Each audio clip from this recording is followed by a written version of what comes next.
Meu nome é Pablo, eu tenho 31 anos, sou casado. Eu e a minha esposa somos missionários, fundadores da comunidade missionária Avivando Altares. E nós atuamos como missionários, temos os Isaías 49:14.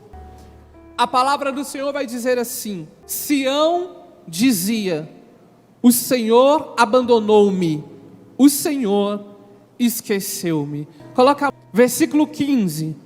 Pode uma mulher esquecer-se daquele que amamenta, não ter ternura pelo fruto de suas entranhas? E mesmo que ela o esquecesse, eu não te esqueceria nunca.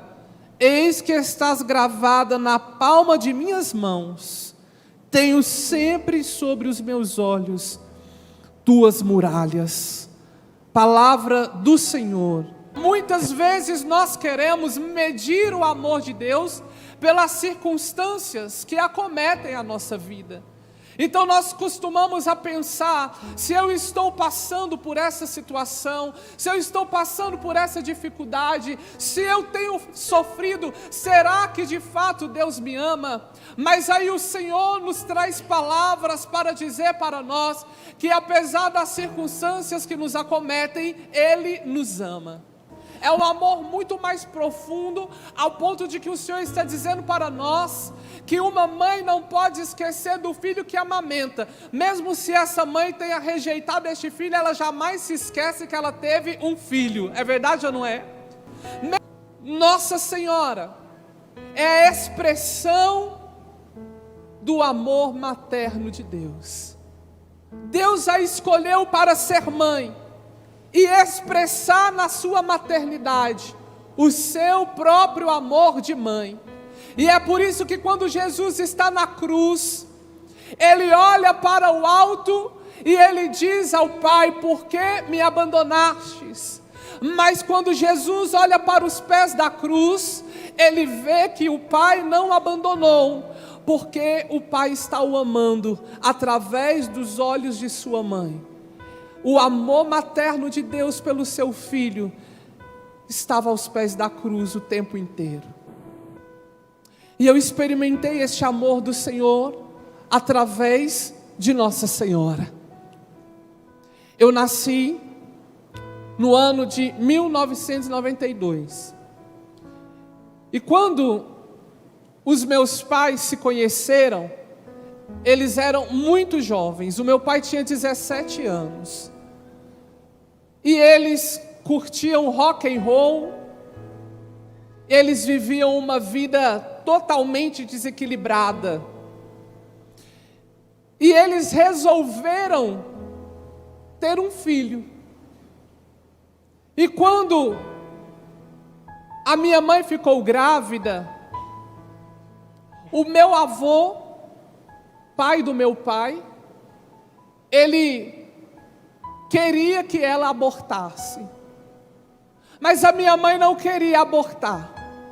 Apesar da vida louca deles, a minha mãe quis levar em frente aquela gestação. Porém, meu pai e a minha mãe viviam em constantes brigas. Eles nunca chegaram a viver juntos. Brigavam, agrediam, batiam no outro. Ele chegou a bater na minha mãe enquanto ela ainda estava grávida de mim. E então eles foram se afastando cada vez mais devido a todas essas brigas. E a minha mãe foi embora. Veio morar em Belo Horizonte, no bairro Lagoinha. E ali a minha mãe ficou vivendo na casa da minha avó, mãe da minha mãe. Porém a minha avó, ela era muito diferente da sua avó.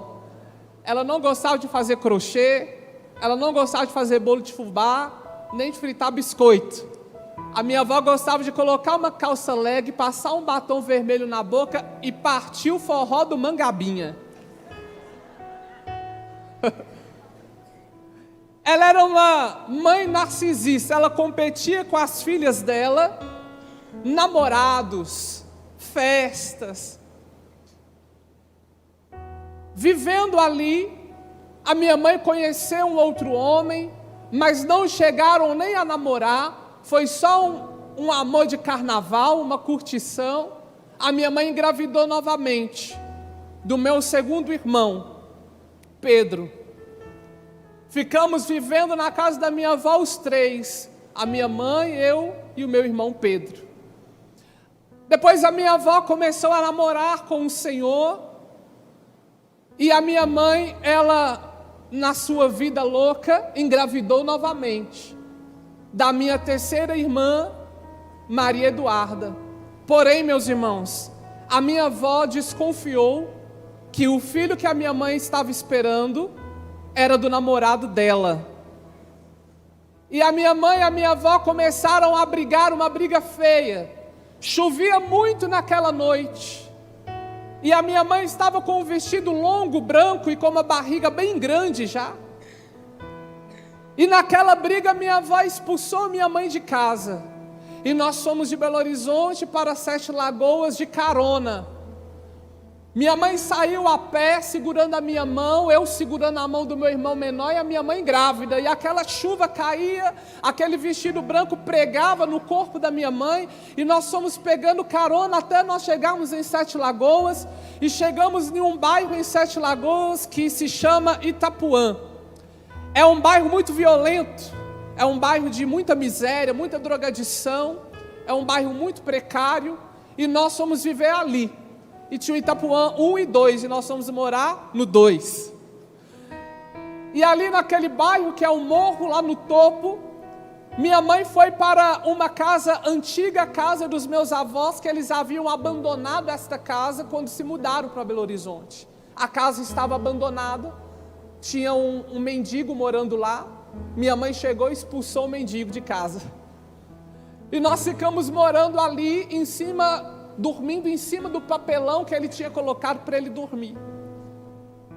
E aqueles moradores ali do bairro começaram a perceber que tinha uma mulher grávida com 2 crianças, e eles começaram a se voluntariar para ajudar, e começaram a mobiliar a nossa casa.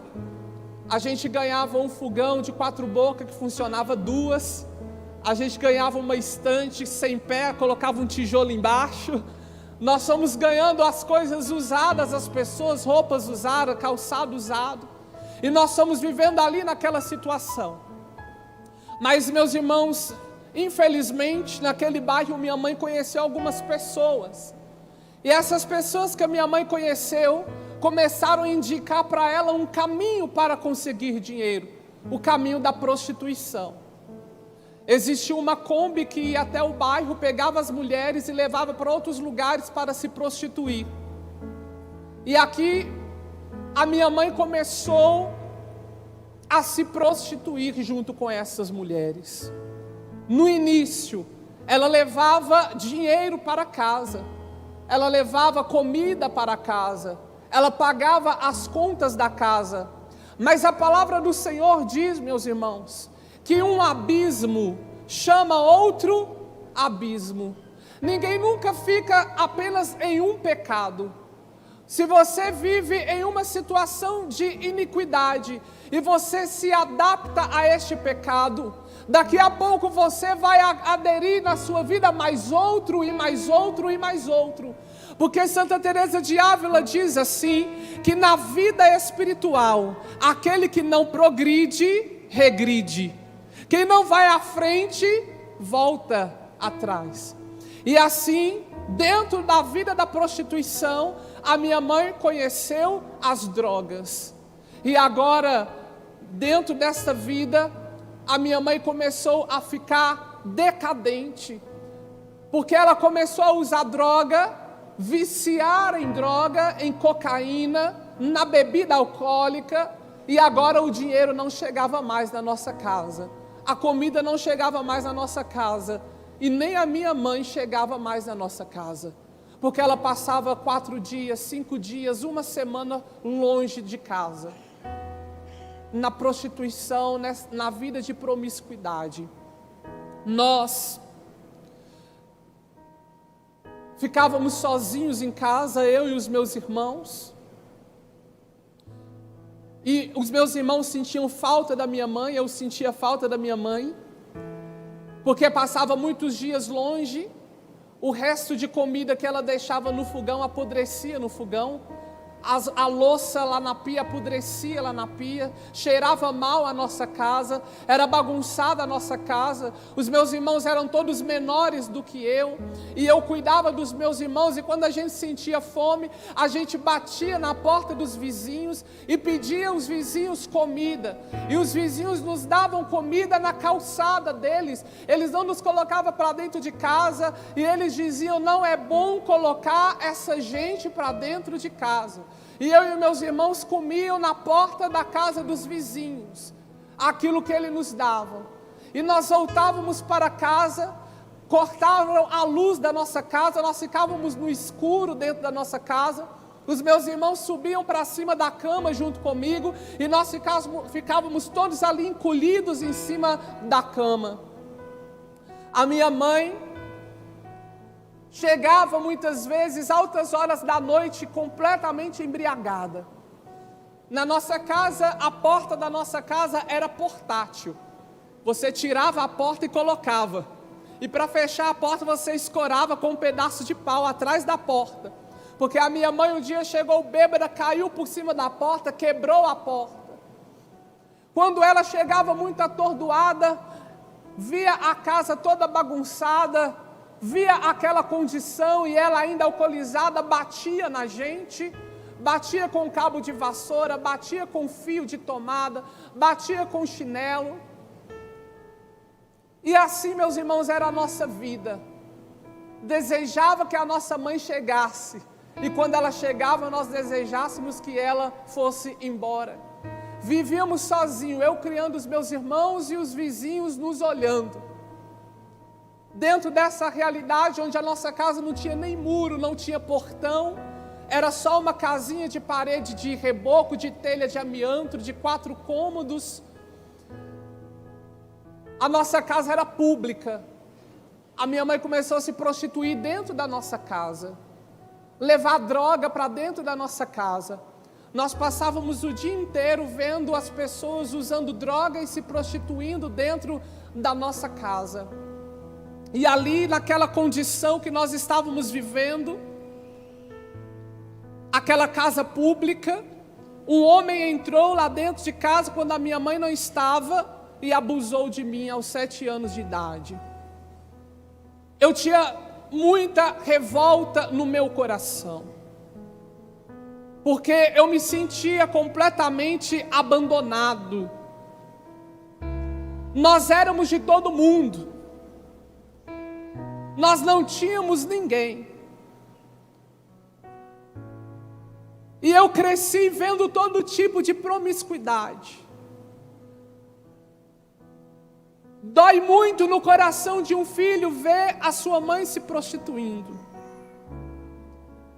Às altas horas da madrugada nós escutávamos barulhos de prostituição, de bebidas, de palavrão, de música alta.